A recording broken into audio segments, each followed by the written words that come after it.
और हम कोई खबर दिखाते हैं वो सरकार की दुश्मनी में नहीं दिखाते हैं। हम तो उसका काम 2 सेकंड में आसान करना चाहते हैं कि आप देख लीजिए ये परेशान है ना।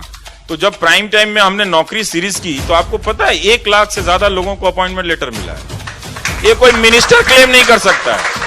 यही बात है कि ये एक पॉलिटिकल सवाल है ना। प्राइवेटाइजेशन होना चाहिए या नहीं होना चाहिए, इन्हीं सब चीजों को लेकर आप बहस नहीं करेंगे, आप सवाल नहीं पूछेंगे, तो आप ये नहीं करके आप अपने ही उस नेता का नुकसान करते हैं जिसको आप बहुत उम्मीद से चुनते हैं। तो दबाव बनाए रखिए, तरह तरह के दबाव बनाए रखिए। वो कोई अकेला काम नहीं कर रहा, 40 लाख लोग दिए गए हैं सेंट्रल गवर्नमेंट में काम करने के लिए। उसके खेल इतने बदल चुके हैं कि इसमें जो आप रिकॉर्ड कर रहे हैं पेगासस से पता नहीं कौन सुन रहा होगा सरकार में बैठ के। तो आपको पता भी नहीं होगा, आप ही के फोन में वायरस बैठा होगा। तो अब खेल बदल गया है। तो वो अब सिर्फ सिटीजन जर्नलिस्ट होने का मामला नहीं।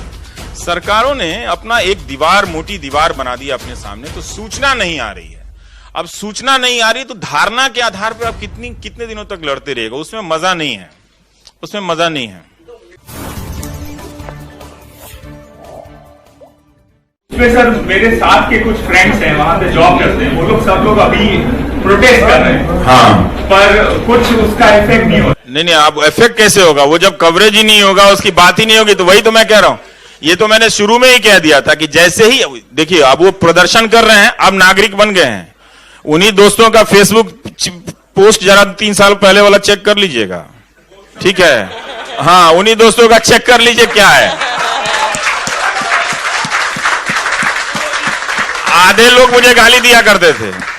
ये अच्छी बात है, कोई बात नहीं। ये भी एक बहुत बड़ी अच्छी बात है कि लोग प्रायश्चित भी करते हैं, आके बोलते भी कि हमने गाली दी है, हम माफी चाहते हैं। ये बहुत ही सुपीरियर क्वालिटी है। मतलब जिस आदमी को मैं जानता नहीं हूं सोनिया, वो अगर मेल लिखे कि क्या आप मुझे माफ कर सकते हैं, मतलब मेरा तो सर झुक जाता है कि मतलब यही एक क्या शानदार बात है कि कोई सेल्फ रियलाइज कर रहा है। तो मैं कहता हूं मैं कौन होता हूं माफ करने वाला? आपने क्या किया? तो मैंने आपको गाली दी। तो मैंने कहा आपने कहां गाली दी थी? ये लीजिए स्क्रीनशॉट। मैंने कहा यार ये तो बड़ा भयानक है, ये इतनी गाली क्यों दी? और ये 1-2 के लेवल पे नहीं हो रहा है, 1000 से ज्यादा तो मेरे पास स्क्रीनशॉट रखे हुए हैं इसके। तो ये बहुत सुंदर बात है। तो लेकिन जब वो आपके दोस्त लोग, आप नागरिक बन रहे हैं, प्रदर्शन कर रहे हैं, सरकार को अपनी आवाज सुनाना चाहते हैं, यही बात है। फिर सरकार सही है या गलत है उस पर फैसला लेगी, लेकिन अब वो मीडिया के लिए नहीं है। लेकिन यही वो 2014 के पहले अगर वो प्रदर्शन कर रहे होते तो वहां पे 50 कैमरे लगे रहते। ये हालत हो गई है लोगों की, क्योंकि बाकी लोगों ने ये खबरें करने बंद कर दिया है, इंफॉर्मेशन आ नहीं रहा है। तो लोग बहुत पीड़ित हैं, बहुत तकलीफ में हैं। और हम कोई खबर दिखाते हैं वो सरकार की दुश्मनी में नहीं दिखाते हैं। हम तो उसका काम 2 सेकंड में आसान करना चाहते हैं कि आप देख लीजिए ये परेशान है ना। तो जब प्राइम टाइम में हमने नौकरी सीरीज की तो आपको पता है 1 लाख से ज्यादा लोगों को अपॉइंटमेंट लेटर मिला है। ये कोई मिनिस्टर क्लेम नहीं कर सकता है। मैं अभी गांव गया था तो एक बुजुर्ग आए और वो कहते रहे, मैं कहा आप इतनी दूर से आ रहे हैं, मेरे पास तो समय नहीं है, मैं 2 मिनट से ज्यादा मिलूंगा नहीं, और अच्छा नहीं लगता है कि आप इतना सीनियर आदमी अब आए, ये मेरे लिए बुरा लगेगा, आप मत आइए। आपने फोन से कह दिया ठीक है, वो नहीं माने, वो आए। तो मैं तो भूल गया था अपना काम करके। तो मैं पूछा कि आप आए किस लिए अंकल? तो उन्होंने कहा कि आपने सीरीज चलाई थी तो मुझे पेंशन मिला है 40,000 रुपए, और हम 90,000 लोगों को मिला है ना। तो 90,000 उनके साथियों ने कहा कि तुमको मिल के जाना है उससे, वो गांव आया हुआ है, वो दिल्ली में नहीं मिलता है, हम दिल्ली नहीं जा सकते। तो वो बेचारे अपने बेटे के साथ ड्राइव करते हुए आए थे। ये हमारा काम है, पब्लिक सर्विस का काम, और गवर्नमेंट को भी अकाउंटेबल बनाना, पब्लिक को भी अच्छा करना। वो हम नहीं कर रहे हैं तो उसका देखिए कितना नुकसान हो रहा है। एक्चुअली जो प्रॉब्लम है सर, लोगों के फैन नहीं, ये फैनबाजी बंद करना चाहिए थोड़ा। फैनबाजी, सेल्फी, ठीक है मैं खड़ा होकर खिंचा लेता हूं, ये बंद करना चाहिए थोड़ा सा, है ना। हाँ, फैन कभी किसी फैन होना है जो लोग फुटबॉल खेलता है, क्रिकेट खेलता है, सिनेमा में एक्टिंग करता है, उससे आपका नुकसान नहीं है।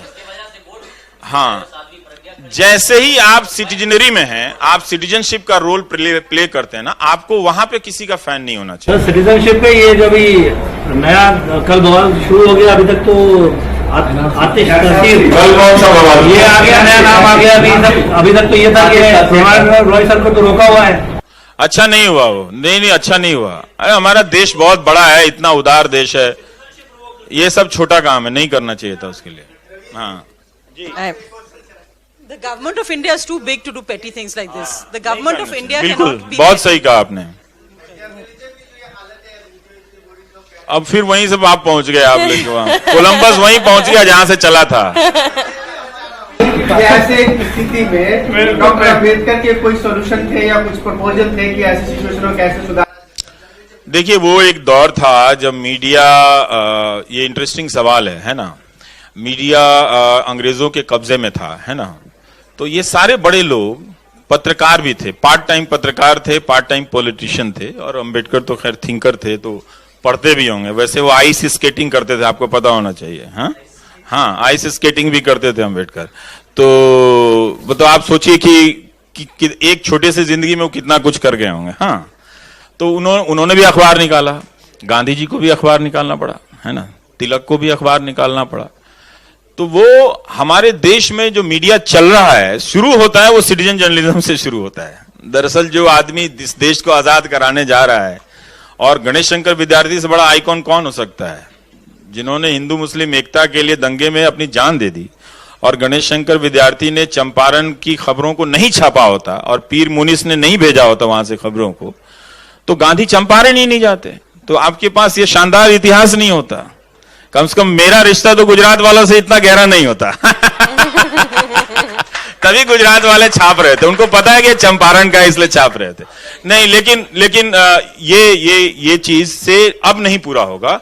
अब जो कंट्रोल करने का मैकेनिज्म है ना, अपने ऐतिहासिक गलतियों से काफी सीख चुका है। अब जो सर्विलांस जिसको हम कहते हैं, उसका दायरा, उसके टूल सब बदल चुके हैं, उसके खेल इतने बदल चुके हैं कि इसमें जो आप रिकॉर्ड कर रहे हैं, पेगासस से पता नहीं कौन सुन रहा होगा सरकार में बैठ के। तो आपको पता भी नहीं होगा, आप ही के फोन में वायरस बैठा होगा। तो अब खेल बदल गया है। तो वो अब सिर्फ सिटीजन जर्नलिस्ट होने का मामला नहीं है। सरकारों ने अपना एक दीवार, मोटी दीवार बना दी अपने सामने, तो सूचना नहीं आ रही है। अब सूचना नहीं आ रही तो धारणा के आधार पर आप कितने दिनों तक लड़ते रहेगा, उसमें मजा नहीं है, उसमें मजा नहीं है। Okay, guys, I'm really sorry, but we're really over time. अलग अलग देशों में इसके अलग अलग उदाहरण हैं। कई देशों में ये खत्म कर दिया गया, कई देशों में लोग फाइट कर रहे हैं। हिंदुस्तान में फाइट हो रहा है ना, कुछ लोग कर रहे हैं, पर वैसा इंस्टीट्यूशन बनना मुश्किल है अभी। अगर वो लोगों के सपोर्ट से बन गया तो बहुत अच्छी बात है। और अगर लोगों में ये अवेयरनेस आए, हालांकि लोगों में अवेयरनेस है, लोग ये टेलीविजन चैनलों के हिंदू मुस्लिम खेल को समझ गए हैं, मगर ये सुधर नहीं रहे हैं, क्योंकि इनका फाइनेंस कहीं और से सेट है। तो वो अपने डब्बे में चला रहे हैं, जो चला रहे हैं, आज भी चला रहे हैं सब। वो चल रहा है, भले प्रधानमंत्री ने कहा ये किसी की हार ना जीत है, और पीछे से चैनल का असली वाला चल गया, ये रामलला की जीत है ना, जो सुपर चल रहा था। तो ये नहीं होना चाहिए था। अभी चैनल में भगवान राम एंकर भी थे, वो आए थे एंकर बन के। एक में शंख बज रहा था, एक में राम कथा चल रही थी। हजारों जगह इस देश में राम कथाएं चलती हैं। न्यूज चैनल उसके लिए नहीं है ना, उसके लिए अलग से रिलीजियस चैनल्स भी हैं। आप उसके लिए अलग से करा लीजिए, उसमें बुलाइए रामायण कहने वाले एक से एक विद्वान लोग हैं। क्या आप उन विद्वानों को बुलाकर रामायण पे एजुकेट कर रहे हैं? नहीं, आप वो भी नहीं कर रहे हैं। आप सिर्फ उसकी भावनाएं जो कि आपके भीतर है, तो उसका इस्तेमाल कर रहे हैं वो लोग। वो नहीं करना चाहिए, बहुत ऊंची चीज है वो सब। अगर वो रामायण महाभारत ऊंची चीज नहीं होती तो वो टेक्स्ट लोगों के जबान पे इतना साल ऐसे होता क्या स्कूल में पढ़ाया गया था? स्कूल में तो नहीं पढ़ाया गया था ना। लोगों ने उसको समझा, लगा कि उनके काम की चीज है, तो इसलिए वो पूरी जिंदगी उसको कई पीढ़ियों से लेकर आए। ये न्यूज एंकर जो जजमेंट पूरा नहीं पढ़ा होगा सब 1000 पेज का, और इस तरह के बवाल मचा रहे हैं। तो थोड़ा समझिए आप लोग। इसलिए आप लोगों की ताकत बहुत है, आप लोगों को लेकर लोग बहुत सेंसिटिव भी रहता है। एनआरआई, मैं तो अपने प्रोग्राम में कहता भी हूं कि नॉन रेजिडेंट इंडियन को मत बताना, है ना, कि ये चीज आपको क्या सोचना है हिंदुस्तान के लिए। यहां आप आए, या आप अमेरिका गए, या आप ब्रिटेन में गए, वहां उसके सिस्टम में मैं उन देशों की खराबियां बहुत जानता हूं। हाँ, युद्ध से लेकर हथियार की रणनीति, नीति सब जानता हूं। लेकिन कुछ था जिसने आपके पैसे नहीं छीने, जिसने आपकी प्रॉपर्टी नहीं छीनी, और जिसने आपको फर्जी केसों में नहीं फंसाया। तो आप वहां पर तरक्की कैसे कर गए? तो जिस सिस्टम का लाभ आपने इन देशों में उठाया है ना, यही दुआ कीजिए। और जब वो आए और आपको स्टेडियम में ले जाया जाए ताली बजाने के लिए, तो उनसे कहिए कि हिंदुस्तान में भी ऐसा ही दीजिए आप, कि जहां आपको देख के कोई फैसला नहीं आए। है ना।